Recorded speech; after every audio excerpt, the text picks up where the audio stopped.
जय श्री कृष्ण। राधे राधे। सभी भक्तों को राम राम। कृष्णाय वासुदेवाय हरे परमात्मने प्रणतक्लेशनाशाय गोविंदाय नमो नमः। हरे कृष्णा कृष्णा कृष्णा हरे हरे, हरे राम राम राम हरे हरे। नमोस्तुनन्ताय सहस्रमूर्ते सहस्रपादाय सुरोरभावे सहस्रनाम्नाय पुरुषाय सहस्रवे सहस्रकोटियुगधारिणे नमः। गजाननं भूतगणाधिसेवितं कपितजम्बोफलचारुभक्षणं उमासुतं शोकविनाशकारकं नमामि विघ्नेश्वरपादपङ्कजम्। लंबोदरं नमस्तुभ्यं सततं मोदकप्रिय निर्विघ्नं कुरु मो देव सर्वकार्येषु सर्वदा। गुरुर्ब्रह्मा गुरुर्विष्णु गुरुर्देवो महेश्वर गुरु साक्षात् परं ब्रह्म तस्मै श्री गुरुभ्यो नमः। बोले सदगुरु महाराज की जय। कृष्ण बलदेव की जय। सत्य सनातन धर्म की जय। आज के आनंद की जय। आइए, आज मंगलवार 27 अक्टूबर पाप कुशा एकादशी आश्विन शुक्ल पक्ष की पाप कुशा एकादशी है। आज श्रद्धा भाव के साथ में एकादशी का व्रत करना चाहिए। दशमी को रात्रि में चावल नहीं खाना चाहिए, लहसुन प्याज नहीं खाना चाहिए और एकादशी को फलाहार करना चाहिए, अन्न नहीं खाना चाहिए। और अगले दिन द्वादशी को प्रातः काल उठ करके भगवान का पूजन करके और भगवान को भोग लगाना चाहिए। जो भी आपने भोजन बनाया, द्वादशी को चावल अवश्य खाने चाहिए। दाल चावल रोटी सब्जी आप लोग खा सकते हैं द्वादशी को प्रातः काल। और जो एकादशी का व्रत करता है श्रद्धा भाव भक्ति के साथ में, उसके समस्त पाप ताप नष्ट हो जाते हैं। तो एकादशी की व्रत कथा। युधिष्ठिर बोले, हे भगवान, आश्विन मास की शुक्ल पक्ष की एकादशी का नाम क्या है तथा उस व्रत के करने से कौन कौन से फल मिलते हैं, यह सब कृपा करके कहिए। इस प्रकार से भगवान श्री कृष्ण बोले, हे राजन, आश्विन शुक्ल पक्ष एकादशी का नाम पाप कुशा है। इसके व्रत करने से समस्त पाप नष्ट हो जाते हैं और करने वाला अक्षय पुण्य का भागी हो जाता है। और जो एकादशी का व्रत करता है उसको अक्षय पुण्य मिलता है। इस एकादशी के दिन मनवांछित फल की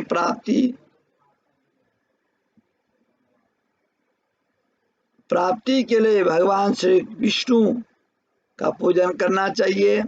इस पूजन के द्वारा विष्णु पूजन के द्वारा मनुष्य को स्वर्लोक की प्राप्ति होती है। जो भगवान विष्णु का पूजन करता है उसको स्वर्लोक की प्राप्ति होती है। जो मनुष्य कठिन तपस्याओं के द्वारा फल प्राप्ति करते हैं, वह फल इस एकादशी के दिन क्षीर सागर में शेषनाग पर शयन करने वाले विष्णु भगवान को नमस्कार कर देने से मिल जाता है और मनुष्य को यम के दुख नहीं भोगने पड़ते हैं। जो क्योंकि अभी भगवान क्षीर सागर में शयन कर रहे हैं।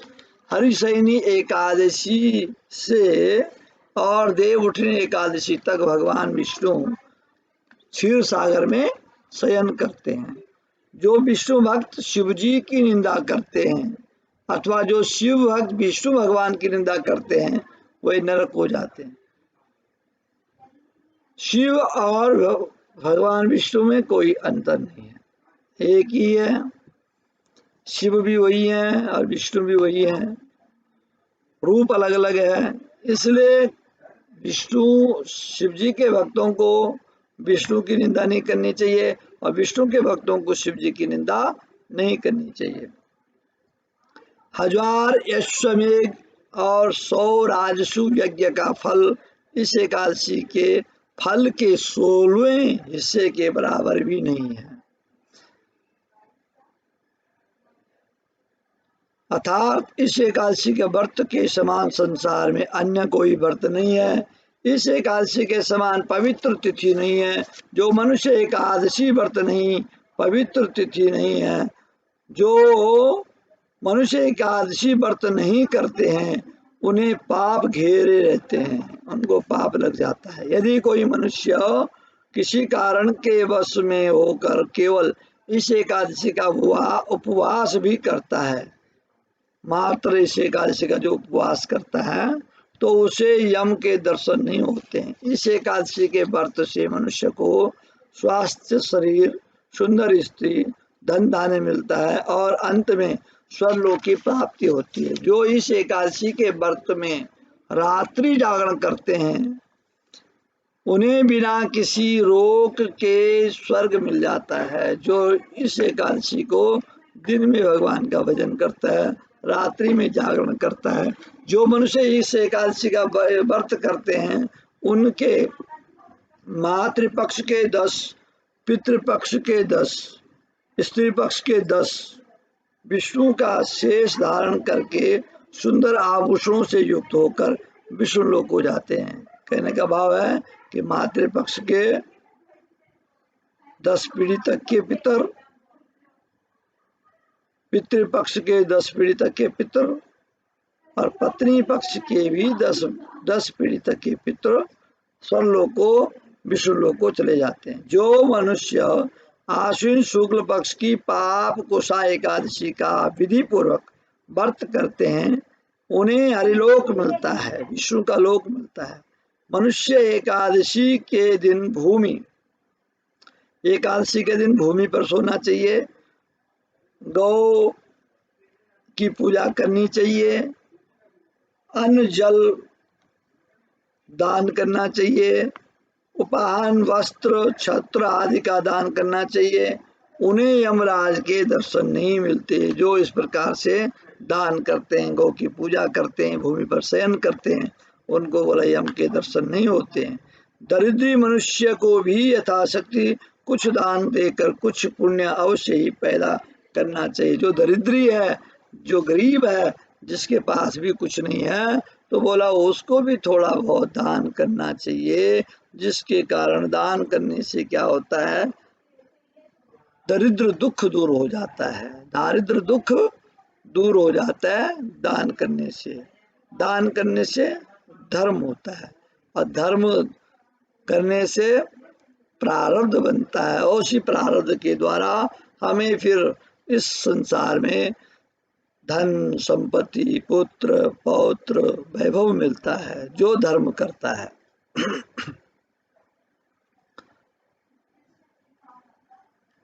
जो मनुष्य तालाब, बगीचा, धर्मशाला, प्याऊ, अन्न क्षेत्र आदि बनवाते हैं उन्हें यम के दुख नहीं मिलते हैं। वह मनुष्य इस लोक में स्वस्थ दीर्घायु वाले पुत्र धन धान्य से पूर्ण होकर सुख भोगते हैं तथा अंत में स्वर्गलोक को जाते हैं।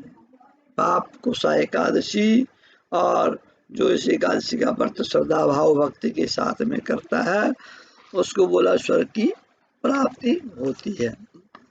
ये मनुष्य जीवन, मनुष्य का जो शरीर है, मानुष तन जो हमें मिला है, ये भगवान भक्ति के लिए मिला है, भगवान को पाने के लिए मिला है। वास्तव में अगर विचार करें तो मनुष्य का जो जीवन है ये भगवान को पाने के लिए मिला है। 84 लाख योनियां भोगने के पश्चात मनुष्य योनि मिलती है। मनुष्य योनि बहुत उत्तम योनि है, अमृत के समान है। हम मनुष्य योनि में आकर के धर्म के कार्य नहीं करेंगे, पुण्य नहीं करेंगे, अपने आत्म कल्याण के लिए कुछ शुभ कर्म नहीं करेंगे तो ये जीवन हमारा व्यर्थ चला जाएगा। इसलिए मनुष्य जीवन मिला है तो इसका उपभोग करना चाहिए, धर्म करना चाहिए, दान करना चाहिए, पुण्य करना चाहिए, भगवान का नाम लेना चाहिए। भगवान का जो नाम है बड़ा सुगम है। राम राम जो शब्द है वो बड़ा ही सरल है, बड़ा सुगम है। राम राम बोलने में कोई मेहनत नहीं लगती है, कोई जोर नहीं लगता, कोई पैसा नहीं देना पड़ता है। सिर्फ और सिर्फ क्या है, जीवा हिलानी है। वाणी पुराण में लिखा है कि वाणी जीव के अंदर है, मतलब उसके अंडर में है, उसके अनुसार चलती है। तो इसलिए सिर्फ और सिर्फ जीवा हिलानी है। राम राम जपते रहो तो जीव का कल्याण हो जाता है। तो आइए, आज की कथा पापकोसा एकादशी है तो इसको अवश्य सुने और कोशिश करें व्रत करने की। तो अपना कल्याण कीजिए और मेरे YouTube चैनल को आप सब्सक्राइब करें, लाइक करें, शेयर करें। इसी प्रकार से हम YouTube के माध्यम से आप लोगों के बीच में बने रहेंगे। अभी कोरोना गया नहीं तो कोरोना से बचने की कोशिश करें। मास्क लगाएं, थोड़ा लोगों से दूरी बनाए रखें और जो भी उपाय हो सकता है अपने आप को बचाने के लिए अवश्य करना चाहिए। पुराण में भी लिखा है कि जो अपने आप को सन्मार्ग पे नहीं लगाता है, अपने आप को अच्छे मार्ग पे नहीं लगाता है, अपने आप को जो नहीं बचा सकता है तो उसको दूसरा कोई नहीं बचा सकता। इसलिए अपनी सुरक्षा अपने हाथ, अपने कल्याण के लिए स्वयं ही दान करें। ये ध्यान में रहे कि आगे जब हम बूढ़े होंगे तब दान करेंगे, हमारे बच्चे करेंगे, इस चक्कर में मत रहिए। इसलिए अपने अपने आत्म कल्याण के लिए स्वयं ही दान पुण्य करिए और स्वयं भगवान का नाम जपे। कलयुग कलिकाल में नाम का बड़ा प्रभाव है। कलयुग केवल नाम आधारा, सुमिर सुमिर नर उतरे पारा। बोले शंकर भगवान की जय, बाल मुकुंद भगवान की जय, कृष्ण बलदेव की जय। जय श्री राधे। 31 अक्टूबर से कार्तिक मास प्रारंभ हो जाएगा तो हम कार्तिक मास का जो महात्म्य है 31 तारीख से प्रारंभ करेंगे। तो आप लोग अवश्य सुने। बोले बाल मुकुंद भगवान की जय।